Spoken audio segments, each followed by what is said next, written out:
கிழக்கு நியூஸ் நேயர்களுக்கு வணக்கம். நான் பத்ரி சேஷாத்ரி. சசி தரூர் காங்கிரஸ் கட்சியின் நாடாளுமன்ற உறுப்பினர். அவர் ரொம்ப சந்தோஷத்தோட ஒரு ட்விட்டர் மெசேஜ் ஒன்று போட்டிருக்காரு. 100 ஷிப்ஸ் 1 டெஸ்டினேஷன், 100 கப்பல்கள் ஒரே இடம் அப்படின்னு.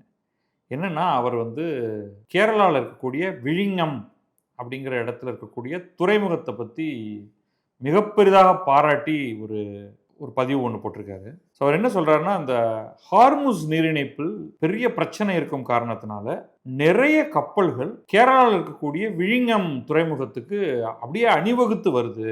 அதாவது 80க்கும் மேற்பட்ட கப்பல்கள் போன மாசத்துல அந்த இடத்துல வந்திருக்காங்க. டிரான்ஸ்ஷிப்மெண்ட் அப்படின்னு சொல்லுவோம்.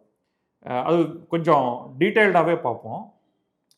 விழிங்கம் மாதிரியான ஒரு துறைமுகத்தில் என்ன நடக்குது அப்படின்னா, ஒரு கப்பலில் இருந்து கண்டெய்னர்ஸ், நீங்கள் கப்பல் போக்குவரத்து அப்படின்னு பார்த்தீங்கன்னாலே கப்பல் சரக்கு என்ன ஏற்றிக்கிட்டு போகுதுன்னா எல்லாமே ஒரு ஃபிக்ஸ்டு சைஸில் இருக்கக்கூடிய கண்டெய்னர். அப்போ அந்த கண்டெய்னர்களை எடுத்து இன்னொரு கப்பலில் அதை லோட் பண்ணுறது. ஸோ இது ஒரு கப்பலில் இருந்து இன்னொரு கப்பலுக்கு பொருட்களை மாற்றுவது, கண்டெய்னரை மாற்றுவது. பொருட்களை பிரிக்க முடியாது, கண்டெய்னராக மாற்றுவதுங்கிறது விழிங்கம்ல நடந்துகிட்டு இருக்கு. விழிங்கம் துறைமுகமே இன்னும் முழுதாக கட்டி முடிக்கப்படலை. அது ஓரளவுக்கு ஆரம்பித்து வேலை நடந்துகிட்டு இருக்கு. ஒரு பக்கமாக இந்த டிரான்ஸ்ஷிப்மெண்ட்லாம் நடந்துகிட்டு இருக்கு, இன்னொரு பக்கம் அதோடைய விரிவாக்கமும் நடந்துகிட்டு இருக்கு. இதை பற்றி நல்ல விரிவாகவே பேசுவோம். விரைவில் இன்னும் 100 கப்பல்கள், அதாவது ஏற்கனவே ஒரு 80க்கும் மேலே கப்பல்கள் கடந்த மாதத்தில் அதோடைய போக்குவரத்துடைய சைஸ் ரொம்ப அதிகமாயிருச்சு. இன்னும் 100 கப்பல்கள் அடுத்து வருவதற்காக வெயிட் பண்ணிட்டு இருக்கு அப்படின்னு சொல்றாரு. கம்ப்ளீட் க்ளோஷர் இல்லையா, உங்களுக்கு ஹார்முஸ் நீரிணைப்பு, அது ஒட்டி இருக்கக்கூடிய பல்வேறு பிரச்சனைகள், அதன் காரணமாக கப்பல்கள் அந்த பகுதிக்கு போவதை நிறுத்திவிட்டு அவை எங்கேயோ ஒரு இடத்துல அது இந்த டிரான்ஸ்ஷிப்மெண்ட் பண்ணி ஆகணும். அதெல்லாம் அவங்க இந்த விழிங்கத்தை நோக்கி வந்து கொண்டிருக்கின்றன. விழிங்கம் மேஜர் மேரிடைம் ஹப் அப்படிங்கிறதாக மாறிக்கொண்டிருக்கிறது. அவர் என்ன சொல்றாரு அந்த எக்ஸ் வலைத்தளத்தில் அவர் போட்டதில் அப்படின்னு பார்த்தா, 100 ships 1 destination. The Strait of Hormuz crisis has shifted global shipping to my constituency. Global shipping eyes to my constituency. Thiruvananthapuram's Vizhinjam port is currently seeing a massive surge with 100 vessels in queue are seeking calls. 100 கப்பல்கள் அணிவகுத்து அடுத்து நாங்கள் வரணுங்க, நான் எங்கள்கிட்டேருந்து சில கண்டெய்னரை உங்களுக்கு transfer பண்ணி கொடுத்துட்றேன், அதை அந்த கப்பலில் ஏற்றி விடுங்க அப்படின்னு. இது நினைத்து பார்க்கும் பொழுதே அது என்ன பிரம்மாண்டமான வேலை ஒன்று அங்கே நடந்துகிட்டு இருக்கு அப்படிங்கிறத நீங்கள் யோசிங்க. அவர் மேற்கொண்டு என்ன சொல்கிறாருன்னா, விழிங்கம் துறைமுகம் என்பது transshipment answer to the world as it handled it's 1 millionth 20-foot equivalent unit in record time and is now fast tracking phase 2. So phase 1 கட்டப்பட்டு செயல்பாட்டில் இருக்கிறது.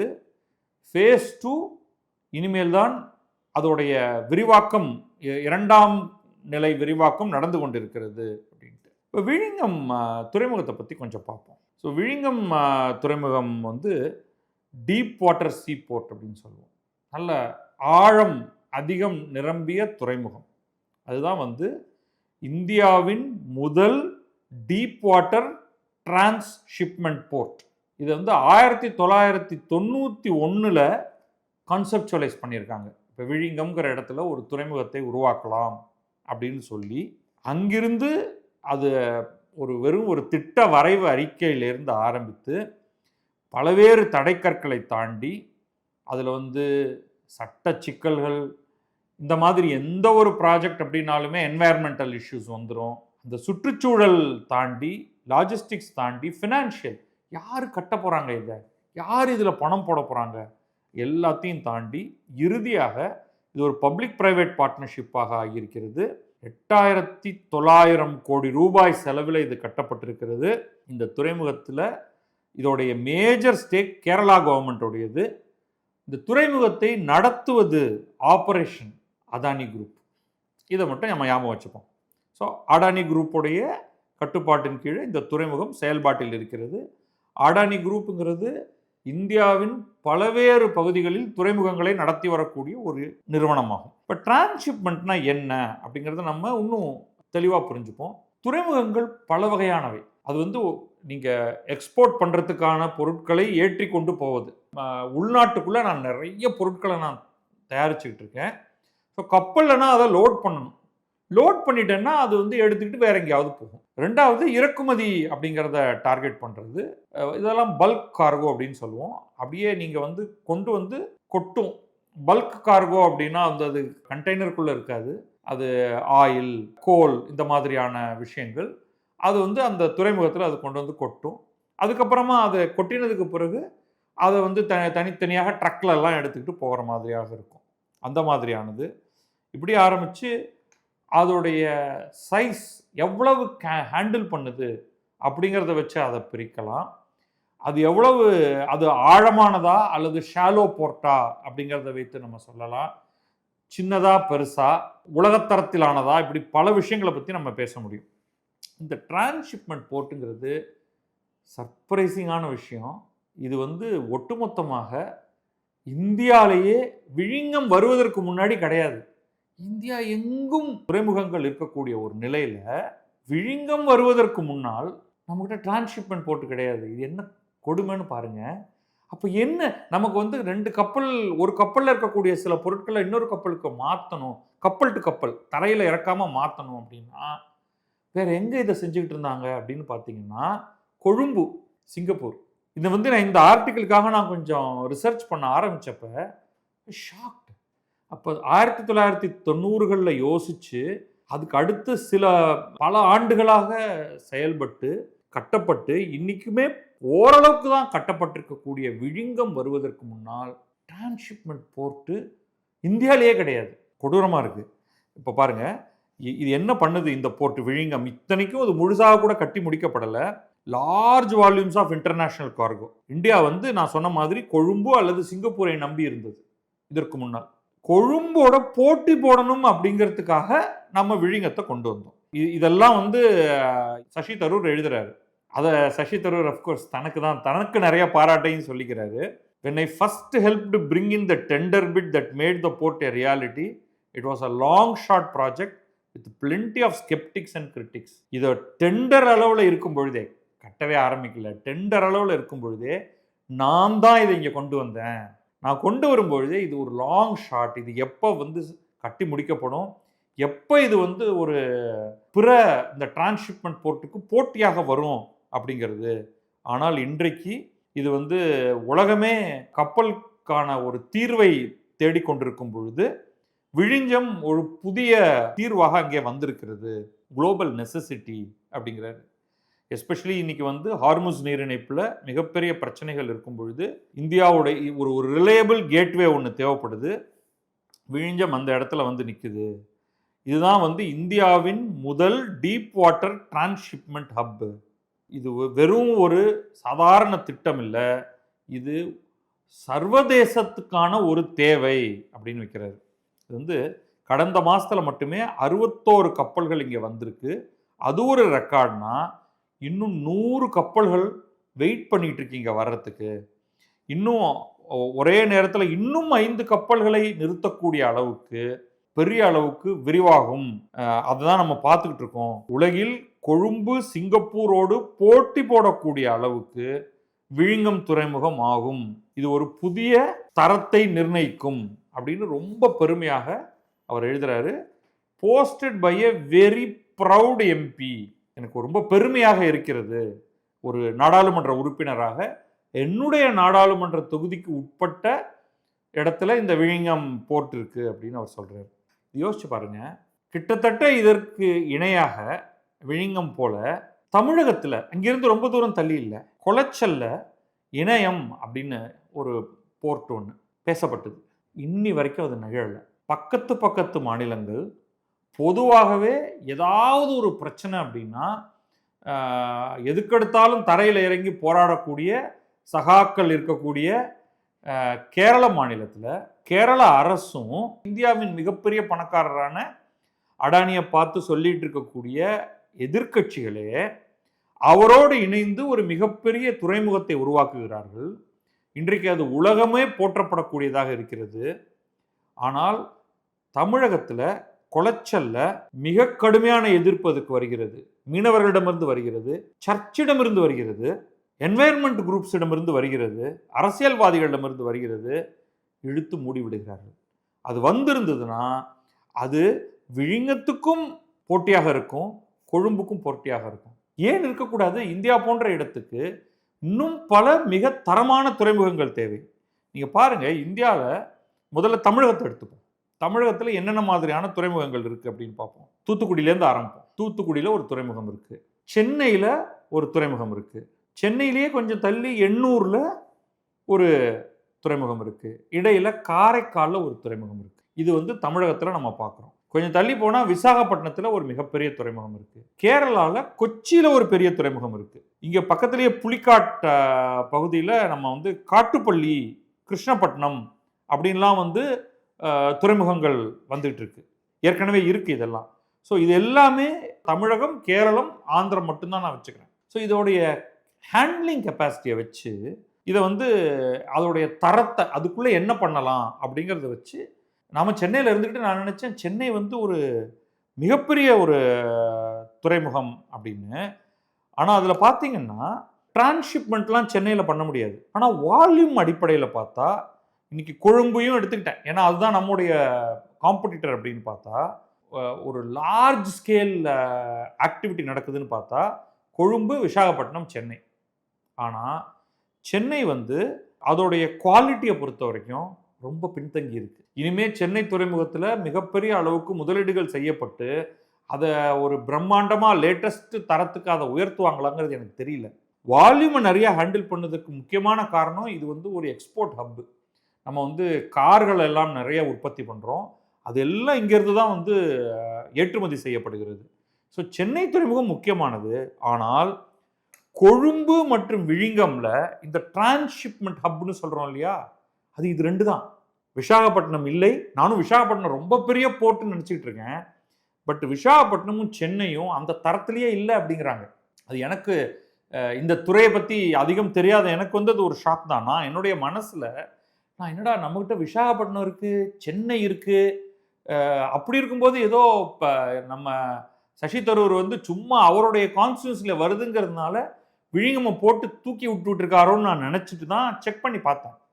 But it so happens that Vizhinjam துறைமுகம் totally at a much higher லெவலில் பண்ணியிருக்காங்க. அப்போ பார்த்தீங்கன்னா எல்லா metro cities நம்ம சொல்கிறோம் இல்லையா, சென்னை, டெல்லி, கல்கத்தா, மும்பை, அதோட கூட நம்ம இப்போ வந்து ஹைதராபாத் அண்ட் பெங்களூரு, இதில் விமான நிலையத்தை எடுத்தீங்கன்னா சென்னை விமான நிலையம், சர்வதேச விமான நிலையம் ரொம்ப பின்தங்கி போயிடுச்சு. இன்னைக்கு லீடிங்கில் இருக்கிறது வந்து தில்லி, மும்பை, பெங்களூரு. பெங்களூரு வந்து பயங்கர வேகத்தில் மேலே போயிடுச்சு. இன்ஃபேக்ட் சென்னையுடைய டிராஃபிக் வந்து ஹைதராபாத்துக்கும் கீழே போயிடுச்சு, கல்கத்தாவுக்கும் மேலே இருக்கும். அவ்வளோதான். இந்த 6 நகரங்களை எடுத்துக்கிட்டா சென்னை 5வது இடத்துல இருக்குது. இதில் பெங்களூர்லேயும் ஹைதராபாத்லேயும் டெல்லிலையும் துறைமுகங்கள் இருக்க முடியாது, கடலே கிடையாது அங்கே. அப்போ சென்னைக்கு வந்து நம்ம சொல்லலாம் எங்கள்கிட்ட சர்வதேச விமான நிலையமும் இருக்குது, எங்கள்கிட்ட துறைமுகமும் இருக்குது அப்படின்னு பார்த்தா, தெற்குலேயே ஒரு மிகப்பெரிய துறைமுகமாக இருக்கும்னு பார்த்தா கெப்பாசிட்டி வைஸ் இருந்தாலும் சென்னை, விசாகப்பட்டினம் ரெண்டும் குவாலிட்டியில் இந்த டிரான்ஸ்ஷிப்மெண்ட் ஹப் அப்படிங்கிற ஒரு லேட்டஸ்ட் லெவல் பார்த்தீங்கன்னா கிடையாது. விழிங்கம் வந்துடுது அந்த இடத்துல. நீங்கள் நினைக்கிற மாதிரி ஜஸ்ட் லைக் தட் ஒரு சொடுக்கு போட்டு நம்ம சென்னை துறைமுகத்தை அப்படி கொண்டு போயிடலாமான்னு பார்த்தா முடியாது அப்படிங்கிறாங்க. ஏன்னா அது வந்து ஷாலோ, டெப்த்து கிடையாது. டெப்த்து கிடையாதுன்னா நீங்கள் ட்ரெட்ஜ் பண்ணணும், குழி தோண்டி அதை வந்து ரொம்ப பெருசாக்கணும். அதுக்கெல்லாம் சான்ஸே கிடையாது, விட்டுருவோம் அப்படின்ட்டு. இதுக்கு அடுத்த வால்யூம் சைஸ் பார்த்தா அங்கே வந்து தூத்துக்குடி, கொச்சி, அப்புறமா எண்ணூர் காமராஜர் போர்ட் வருது. ஸோ அந்த விதத்தில் பார்த்தா அந்த எக்ஸ்டெண்டட் சென்னையில் நமக்கு 2 போர்ட் இருக்குது, மேலேயுமே இருக்குது. நம்ம புலிக்காட், அந்த காட்டுப்பள்ளி, கிருஷ்ணப்பட்டினம்லாம் வந்து இதோட சேர்ந்த ஒன்றா தான் நம்ம எடுத்துக்கணும். சென்னை, எண்ணூர், காட்டுப்பள்ளி, கிருஷ்ணப்பட்டினம் இது எல்லாத்தையும் எடுத்துக்கிட்டோம்னா, ஸோ அடுத்த லெவலில் நமக்கு வந்து காட்டுப்பள்ளி, கிருஷ்ணப்பட்டினம் வருது. தூத்துக்குடி ஆஸ் இட் இஸ் வந்து செகண்ட் லார்ஜ், ரொம்ப முக்கியமானது. பட் அதுவுமே வந்து என்ன லெவலில் அதை வைக்க முடியும் அப்படின்னு தெரியல. ஆனால் இன்ட்ரெஸ்டிங்லி என்ன சொல்கிறாங்கன்னா, குவாலிட்டியை பார்க்கும்பொழுது அது சென்னையோட பெட்டர் போர்ட் அப்படிங்கிறது சொல்கிறாங்க. அப்புறம் இறுதியாக காரைக்கால் இருக்குது. அது வந்து தமிழ்நாட்டோடைய அந்த மாநிலங்கிறதுக்குள்ளே வரலைனாலும் அது பாண்டிச்சேரி காரைக்காலுக்குள்ளே வந்தாலும் இந்த கோஸ்ட்டில் வரக்கூடியது. அது வந்து ஆனால் ப்ரைவேட் ஸ்மால் ரொம்ப சின்ன ஒரு போர்ட் அப்படின்னாது. குவாலிட்டி வைஸ் இதை வந்து நீங்கள் லிஸ்ட் பண்ணுறீங்கன்னா, நம்ம ஏற்கனவே சொன்ன மாதிரி கொழும்பும் விழிங்கமும் தான் டாப்பில் இருக்குது. கிருஷ்ணப்பட்டினம், காட்டுப்பள்ளி அண்ட் விசாகப்பட்டினம் அடுத்த லெவலில் இருக்குது. தூத்துக்குடியும் கொச்சினும் தேர்டு லெவலில் வருது. சென்னையும் எண்ணூர் காமராஜ் போர்ட்டும் அதுக்கும் கீழே வருது. ஸோ அந்த விதத்தில் பார்த்தோம்னா நம்ம வந்து காரைக்காலம் அதோட லோவர் அப்படின்னு வச்சுக்கோங்க. ஸோ எனக்கு கொஞ்சம் டிசப்பாயின்மெண்ட்டு தான். சைஸ் ஆஃப் வால்யூம் பெருசாக இருந்தாலும் சென்னையில் அதோடைய த லேட்டஸ்ட் சர்வதேச தரத்திலானதா அப்படின்னா டிரான்ஸ்ஷிப்மெண்ட்லாம் பண்ண முடியுமானா அதெல்லாம் முடியாது. விஸ்தரிக்க முடியுமா அதோடைய கெப்பாசிட்டியை அப்படின்னா அதுவும் முடியாது அப்படிங்கிற மாதிரி தான் தோணுது. So we are not the best port. Vizhinjam வந்துருச்சு. சரி, அப்போ வேற ஏதாவது பண்ண முடியுமா? தூத்துக்குடியை தரம் உயர்த்த முடியுமா? இல்லை குளச்சல்ல ஏன் அந்த இனாயம் ஏன் பண்ணலை அப்படிங்கிறதெல்லாம் நமக்கு ஒரு பெரிய கேள்வியாக வருது. அப்போ மல்டிபிள் ஃபோர்ஸஸ் வந்து தமிழகத்தோட வளர்ச்சியை ஏதோ விதத்தில் கட்டுப்படுத்துகிறாங்க.